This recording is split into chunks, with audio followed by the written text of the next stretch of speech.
Okay. To our kind and knowledgeable professor, Ma'am Nerissa Malco Beatriz, dear classmates, good noon. My name is May Carillo. I am teacher 1 at Iriga North Central School. I am assigned to discuss about evaluation of guidance. Our objectives are, first is to define evaluation, define guidance, and learn the purpose of evaluation.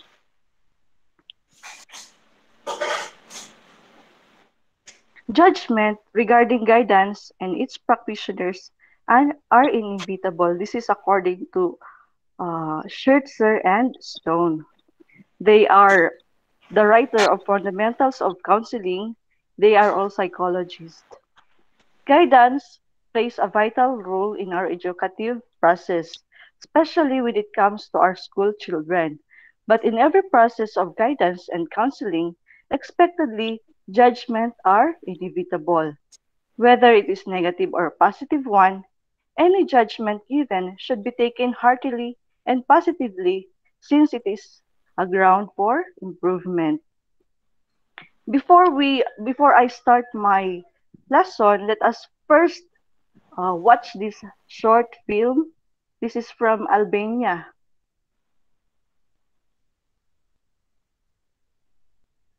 Panoorin po nating mabuti.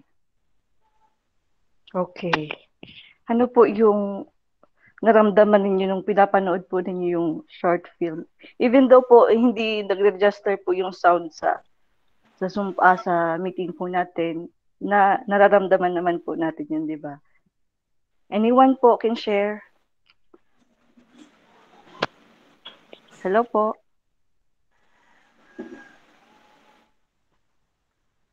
Hello.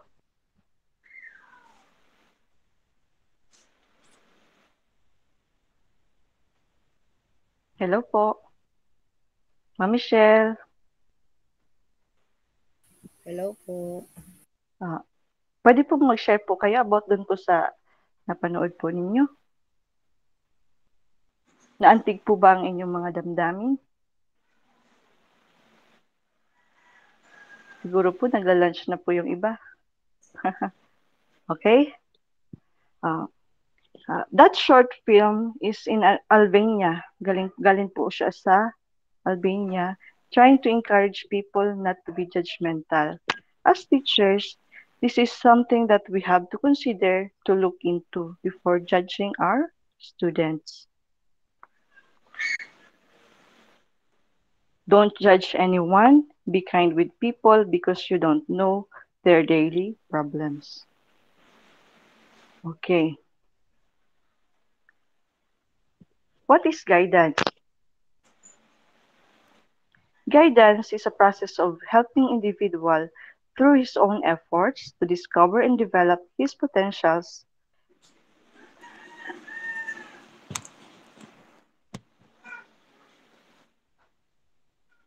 his personal happiness and social usefulness.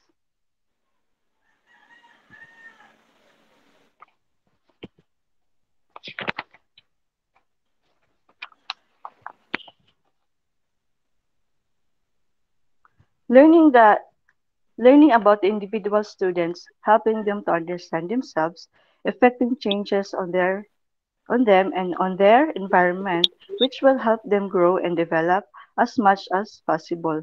These are the elements of guidance. Oh, what is evaluation? Who can read po? Baga nagla-lunch na po sila. Okay, Okay. ma'am. Okay, Ma'am Rosalie. Okay. What is evaluation? It is a process of making judgments that are to be used as basis for planning. It is consists of establishing goals, collecting evidence concerning growth or lack of growth toward goals in the light of judgments. It is a procedure for improving the products, process, and even goals themselves. Okay, Ma'am. Thank you po. Evaluation, it aims at ascertaining the progress of students, reforming the system of education, and increasing the answerability of outcomes. Yun po yung evaluation. Why we need to evaluate guidance program?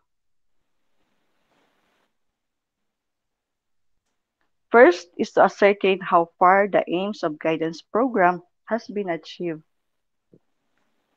To provide check of the effectiveness of a guidance program and indicate the points in which the program may be improved. To determine the impact of the guidance program on students, faculty, parents, and school. To discover the device effective means to bring improvement in the guidance program. To provide a certain psychological security of staff to pupils and to parents.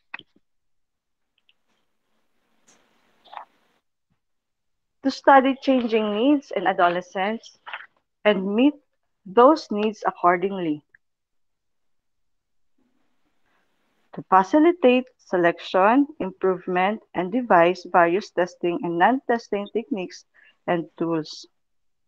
And lastly, to ascertain whether the existing material and human resources are sufficient to meet needs and demands of rapidly increasing number of students.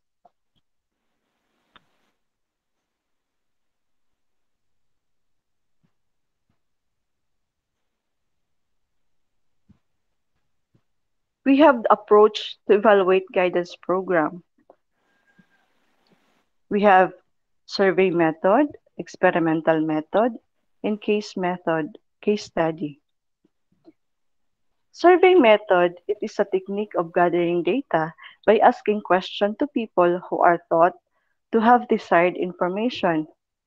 Example, questionnaire, rating sheet, and inventories.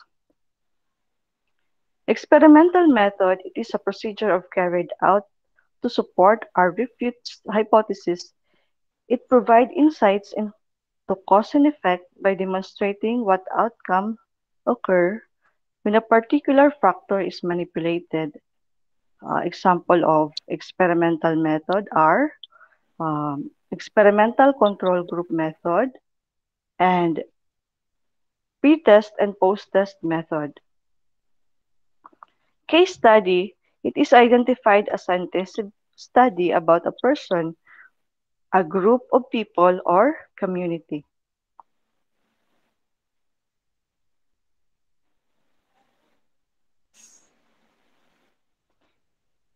In evaluating a guidance program, meron po tayong uh, makakaharap pong mga problema. First is lack of competent authorities in conducting evaluation. Second, counselors are not efficient to conduct evaluation. Third, lack of proper evaluation tools. And lastly, lack of seed of money and adequate time. Let us know the process of evaluation. First, we have selection and classification of objectives, gathering data in terms of objectives, ordering of data, and evaluation.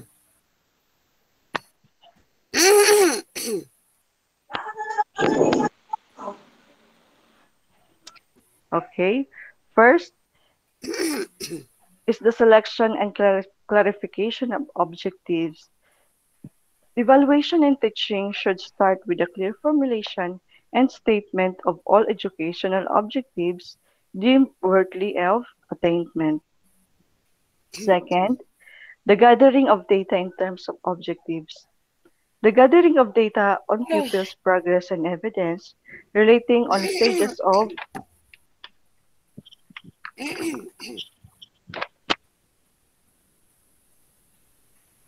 growth and development in terms of objectives is involves some kind of measurement procedure which might shed light on learning. It may be done by setting up on of special clearly perceived test situation or by informal procedures such as observation and having pupils think clearly. Third is the ordering of data. It will be necessary for us, the teacher, to bring the data together in some systematic manner so that An appraisal can be made on the basis of all evidence available. And lastly, the evaluation. When the first three steps have been completed, we teachers are in a position to evaluate the development of learning of the pupils. This means that they will place a value of something. They will make judgments by means of collected data and with respect to the identified objectives. Yun po yung process of evaluation. The selection of and clarification of objectives, gathering in terms of objectives, ordering of data, and the evaluation. Before I end my report, iwanan ko po kayo ng kasabihang ito. For teachers, as for students, the most effective evaluation comes from someone who sits beside us and help us grow. Okay, thank you po. Any question po?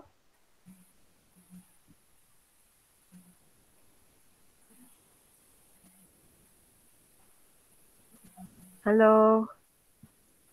Nan, ma'am. Thank you po, ma'am. Okay po. Thank you po, ma'am.